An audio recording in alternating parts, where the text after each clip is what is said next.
இந்த உலகத்துல பிறப்பு என்பதே ஒரு தாயின் கருவில்தான் ஆரம்பிக்கும். ஆனா முருகனின் பிறப்பு அப்படி இல்லை. தேவர்களை காப்பாற்ற, அசுர சக்திகளை அடக்க சிவபெருமானின் தீஜ்வாலையிலிருந்து ஒரு தெய்வ சக்தி வெளிப்பட்டது. அந்த சக்தியே முருகன்.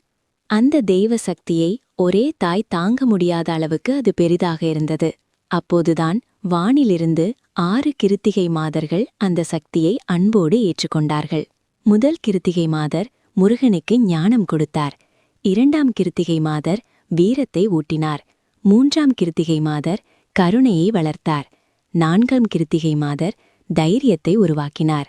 5ஆம் கிருத்திகை மாதர் சத்தியத்தை கற்றுத்தந்தார். 6ஆம் கிருத்திகை மாதர் பக்தியை விதைத்தார். 6 தாய்களின் அன்பில் ஒரே தெய்வம் வளர்ந்தது. அதனால்தான் முருகன் ஆறுமுகன் ஆனார். அந்த நாள் எது? கிருத்திகை நட்சத்திர நாள். அதனால்தான் இன்னைக்கும் கிருத்திகை நாள்ல முருகனை நினைச்சா மனசு தெளிவாகுது. வாழ்க்கைக்கு ஒரு வழி காணக்கூட ஆரம்பிக்குது. கிருத்திகை ஒரு நட்சத்திரம் மட்டுமில்ல, அது முருகன் இந்த உலகத்துக்கு